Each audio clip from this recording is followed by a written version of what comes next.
Kuvera. Individual financial education and cost-saving tools for individuals worldwide.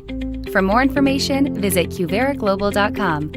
Kuvera, an InvestView company. Hey, welcome back. It's Terrific Tuesday on Liquid Lunch on Newsmax TV. I'm John Tobacco. We're in the Question Tequila Studios. We're well fortified, and I am well fortified when I'm joined by my co-host here, my compadre, Frank Morano. Frankie, so much news. I mean, we got impeachment. Now we have the articles of impeachment. We got this Afghanistan stuff. We got the Horowitz report. Everything is breaking.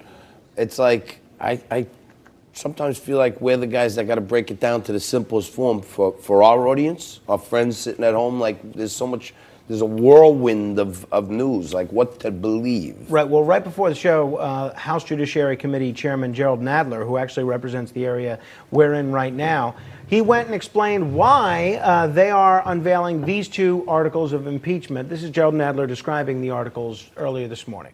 This week, the Judiciary Committee will meet to consider these articles of impeachment and to make a recommendation to the full House of Representatives.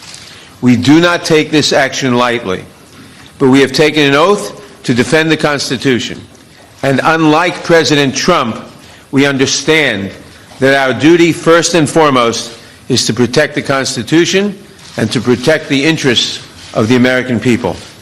That is why we must take this solemn step today. So we could see them sending full impeachment articles to the House as early as this week. I think about this. Think about if you're about to go play a ball game, your kid's team is about to go play a ball game, like the impeachment. We're getting ready for the game. And the umpires and the people who run the game, the league, say, just want to let you guys know, you've already lost. You cannot win the game. You've forfeited already. We've decided. You broke some rule or something, right? They know when this goes to the Senate, they've already lost. Why would you play the game? That's why I don't even like wasting all this time talking about it. I find it tremendously... Well, Frank, it's only happened 3 times in history. Yeah. And we just happen to have a front seat and a platform to talk about it and break it down for people. I would argue the last impeachment was a waste of time as well. It was. I'm saying it. And not one, according to, every historical book I've seen and our own presidential historian right here, Columbia professor David Eisenbach, not one president has ever been removed from office because of articles of impeachment. So, everything is against you. Yeah. It's a waste of our time. Exactly. Now, this just in, the Justice Department is asking for a reduced sentence for Rick Gates and is not opposing his request for probation and community service at his sentencing next week. Now, Gates was a star witness in 3 trials coming out of the Mueller investigation. Most recently, he testified against Roger Stone. I found his testimony in that case to be completely disreputable and uncredible. But this goes to show you, if you're watching this at home, if you're going to commit crimes, the best thing that you can do is be willing to rat on anybody that the government asks you to, and you too will be able to avoid prison time, even if you commit crimes that are worthy of prison time. So congratulations to you, Mr. Gates. So Gates is going to wind up with nothing. Right, no prison time. No prison time. Still no Russia collusion. Manafort's in jail for a whole bunch of other things, not related to colluding with Russia or Donald Trump or any of that crap. Roger Stone is now found guilty and convicted and not yet sentenced for process crimes. Right. And, Gates' testimony in the Stone trial actually tied Trump to Stone. He was saying that Gates said that he observed Trump take a phone call from Stone, and then immediately following that call, Trump indicated that more information from WikiLeaks would be forthcoming. Now, that was a new piece of evidence that came out pretty much just at trial.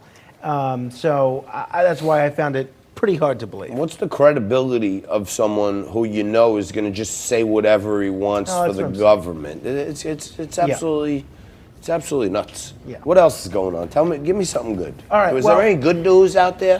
Like anything? Well, anything happening at the Supreme Court? Is Ruth Bader Ginsburg still hanging in there? Yeah, she's doing very well. And in fact, it was her order the other day that allowed the president to delay submitting his tax returns. It's not a Supreme Court issue, but a Pennsylvania court is rejecting Bill Cosby's appeal to overturn his sexual assault conviction. The comedian claimed that additional accusers should not have been allowed to testify during his trial because they were strikingly dissimilar to the accuser.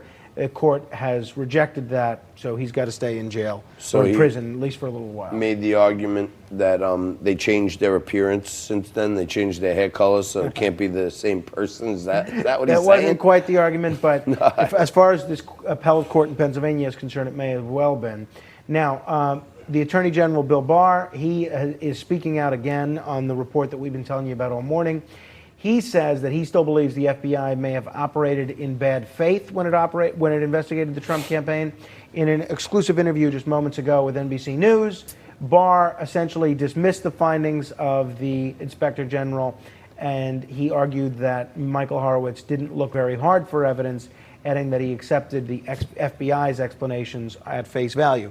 Now, this comes in stark contrast to what Christopher Wray, President Trump's appointee to the FBI, has said, where he said he buys what the stands Inspector by General the Inspector General report, and he's going to make some changes.